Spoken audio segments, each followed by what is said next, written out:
John Denver. His voice, I mean, it was the American West for so many people, right? That whole Rocky Mountain High. Absolutely synonymous. But then his life ends so tragically, not in the mountains, but crashing into Monterey Bay. We all know the songs, but the story of those final minutes, Yeah, it's harrowing. it really is. So today, that's what we're doing. A deep dive into John Denver's life, his love for music, obviously, but also his passion for flying. His twin passions, really. Exactly, and how this, well, seemingly small design flaw played a huge part in his death. We're looking at sources like John Denver's final flight, a tragic design flaw, and also the Tragic Stories YouTube channel. Good sources, they really get into the details. Our goal here is to piece it all together, understand the context and figure out what really happened that day, because it's definitely not just a simple accident story. No, it's much more complex. And that's what's fascinating, isn't it? How you have this incredible life, this adventurous guy, and then this one specific mechanical detail. Yeah, And they all just converge. We're not just looking at the crash itself, but the why. Why did it happen? There are some real lessons in there. definitely. Okay, so before we get to the flight, let's talk about the man himself, John Denver, born Henry John Deutschendorf Jr. Right, not John Denver originally. And his dad was a U.S. Air Force pilot, a flight instructor. That obviously had a huge influence on him later. You can see the seeds of that passion for flying planted really early. And growing up in an Air Force family meant moving a lot. New Mexico, Oklahoma, Arizona, all over. Apparently, it made him quite shy as a kid. That makes sense. Constantly the new kid. So music became his thing. His grandmother gave him this old Gibson guitar when he was 11, and that was kind of his solace, his way to connect. Music as an anchor. And he was serious about it pretty young, wasn't he? Didn't he run away? He did run away to California to try and make it in music, but his dad flew out and brought him home. How? After high school, he studied architecture for a bit at Texas Tech, but then joined the Alpine Trio. Music really won out. And that name change. John Denver. Taking it from Colorado, his favorite state, that was a big step, sort of crafting his identity. Totally. And linking himself to that nature image he became known for. It's interesting. He actually wrote Leaving on a Jet Plane, one of his first big hits, during a lonely airport layover. See? Right there. Music and aviation, completely intertwined from the start. It really sets the scene. Yeah. And then came the huge success. Late 60s, mid 70s, massive. 6-hit albums, something like 300 songs recorded. Sold millions of records. We all know the big ones. Take Me Home Country Roads, Annie's Song, Thank God I'm a Country Boy. Anthems and Rocky Mountain High even became Colorado's state song. That's huge. It is. But alongside all that fame, that musical success, there was always the flying. Right. That adventurous spirit never left. His dad got him started, and he became a really accomplished pilot. We're talking certifications for single-engine land and sea, multi-engine land, gliders. He can handle a lot of different aircraft. Over 2,700 flight hours. That's significant time in the cockpit. No question. But friends apparently called him a bit of a daredevil when he flew. Yeah, I've read that too. Loved aerobatics. Apparently, he used to shut off the engine miles out from Aspen and just glide the plane in. Wow. Okay. He owned a Kristen Eagle, a couple of Cessna 210s. He was deep into it. A real enthusiast, definitely. Then, as the 80s came along, his focus kind of shifted a bit more towards activism, right? Especially environmental stuff. Yeah, incorporating those messages into his music, starting with songs like Whose Garden Was This? And that adventurous side, it even took him towards space.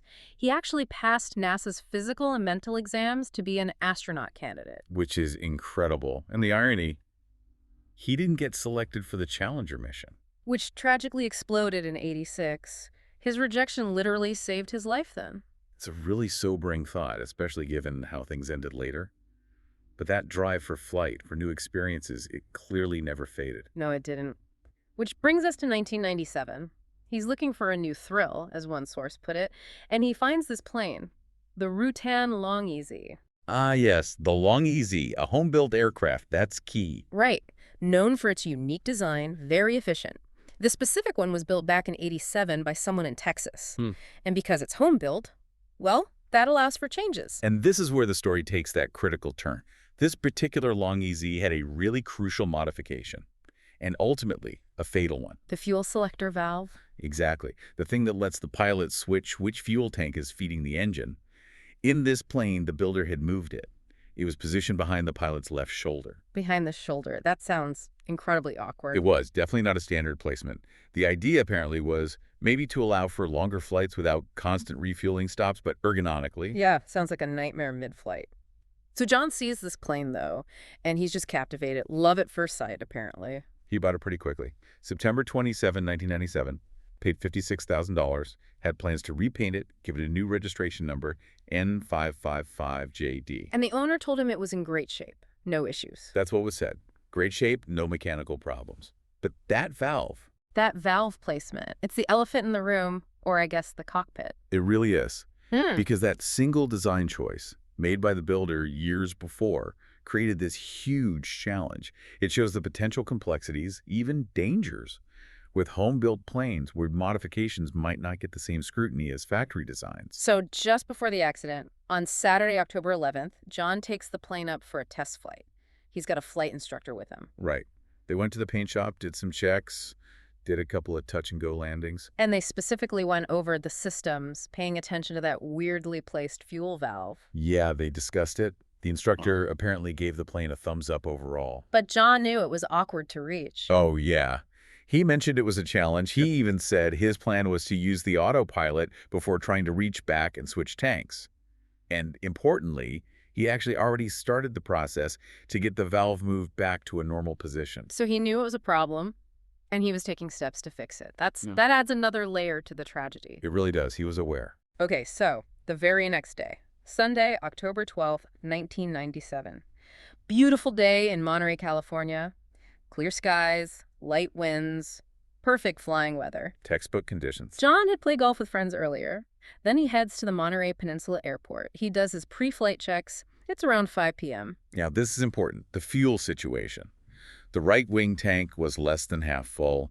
The left wing tank, less than a quarter full. So not a lot of fuel. No. And this is where a really critical decision or lack of decision happens. He didn't refuel. Even knowing about the tricky valve and being low on fuel. Right. He apparently told a mechanic, pretty casually, that he only planned to be up for about an hour, so he didn't need fuel. He also didn't file a flight plan. Which isn't illegal for that kind of flight, but maybe suggests, I don't know, a bit of complacency? Perhaps. Or just confidence he wouldn't need it. But given the valve issue, topping up would have removed a major potential problem. Hindsight is brutal, isn't it? Yeah. So 5:12 p.m., he gets clearance to practice touch-and-go landings. 3 of them. Standard practice maneuvers, he does them, everything seems fine. Then, 5:27 p.m., he radios the tower. Says he wants to leave the pattern, just fly around the area. Tower says okay, but they have trouble identifying him on radar. They ask him to check his transponder code. Squawk the 4-digit code. His last words recorded were him asking, "Do you have it now?" Just asking if the tower could see his transponder signal. And then, silence. Just 1 minute later, 5:28 p.m. Pacific time. The plane's flying low, about 500 feet over the ocean near Pacific Grove. Peaceful flight, then suddenly, it just nosedives. Witnesses saw it happen. Described the plane tilting sharply to the right, then plunging straight down. Some also reported hearing a sound, like a pop or backfire from the engine right before it went down. At 500 feet, there's just no room, no time to recover from something like that. Immediate impact. The reports called it a non-survivable crash. Search and rescue were there incredibly fast, within 3 minutes. But the impact was devastating. It took hours to recover his body from the water, which was only about 25, 30 feet deep. And the wreckage showed severe damage to the front, consistent with that nosedive impact. Just awful. Truly. And the NTSB, the National Transportation Safety Board, they started their investigation immediately. They had to figure out exactly what caused this. And they looked at everything, right, including John Denver's history. Absolutely. You have to in these situations. And his past, well, it had some complexities relevant to flying. Yeah, people might be surprised. He'd had issues getting his FAA medical certificate renewed. There were drunk driving arrests back in 93 and 94. Right. And he'd crashed his Porsche in 94, also to the influence. He was even pretty open later about drug use earlier in his career, mentioning LSD and marijuana fueling Rocky Mountain High. And there's another flying incident in 94. Yeah, collision on the ground. His Kristen Eagle hit a Cessna at a runway intersection. So there's a pattern of incidents. So the FAA was concerned. They were. Even though he told his doctor in 95 he wasn't drinking much, the FAA revoked his medical certificate in March 1997. They cited the past incidents and him not following certain requirements. So technically, when he crashed in October 97, he was flying without a valid medical certificate. Correct. Which, Some attribute to that daredevil nature, that willingness to take risks. But, and this is absolutely crucial, the autopsy found no drugs or alcohol in his system at the time of the crash. Zero. That's vital. Ah. So whatever caused the crash, it wasn't impairment from substances on that day. His past issues were background, context, but not the direct cause of this accident. So where did the NTSB land? What was the final conclusion? They pointed squarely at that fuel selector valve, the inconvenient placement.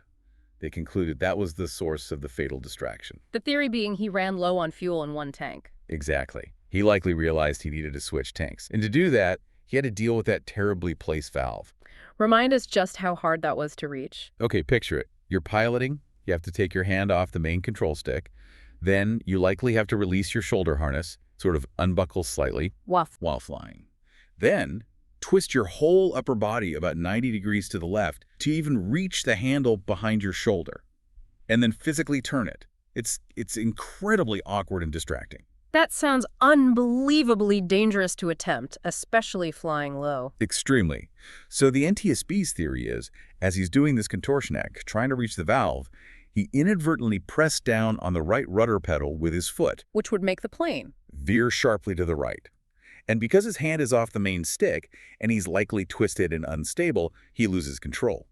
The plane banks right and dives. And the investigators actually tried this maneuver themselves in a similar plane. They did. They got into a long, easy cockpit mock-up, tried reaching that valve position, and they noted that while turning like that, they often accidentally pushed the right rudder pedal. Just like the eyewitnesses described seeing the plane do, tilting right before the dive. Precisely. It lined up perfectly with the physical evidence and the witness accounts, a human factors nightmare caused by that modification. And it all comes back to that decision not to refuel before taking off. It's a huge contributing factor. If he'd just topped up the tanks, he wouldn't have faced that low fuel situation mid-flight. He wouldn't have needed to attempt that incredibly risky maneuver with the valve. That casual comment about only being up for an hour, it had enormous consequences. Catastrophic consequences when combined with that existing design flaw. So when you pull it all together, Yeah, what does it all mean? It's just such a tragic irony, isn't it? it really is. Here's a guy whose whole image, whose music is about soaring, the wild blue yonder, an incredibly skilled pilot, thousands of hours logged.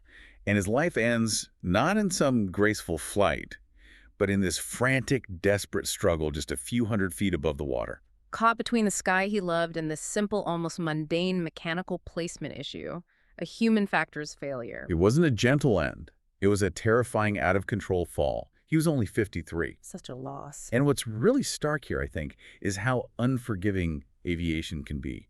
You can have all the skill, all the experience in the world, Right. but one single design flaw, combined with maybe a moment of distraction or an overlooked pre-flight step like refueling, it can all unravel so quickly. It's a powerful reminder about paying attention to every detail in complex systems, especially when human interaction is involved. But even a tragedy like this couldn't erase his legacy. More than 2 decades later, people still connect with him. Absolutely. That bronze statue at Red Rocks Amphitheater in Denver, it's magnificent. Shows him as the conservationist, eagle on his arm, guitar on his back. Captures both sides. Yeah. And he got a star on the Hollywood Walk of Fame in 2014. His kids were there. Yeah, Jesse Bell and Zachary. A nice moment of recognition. And the music, of course, it just endures. Yeah. Still gives people comfort, inspiration. The songs are timeless. They really are. They kind of transcend the sad circumstances of his death. So we've gone through it. John Denver's life, his passions, that final tragic flight from the shy kid with a guitar to this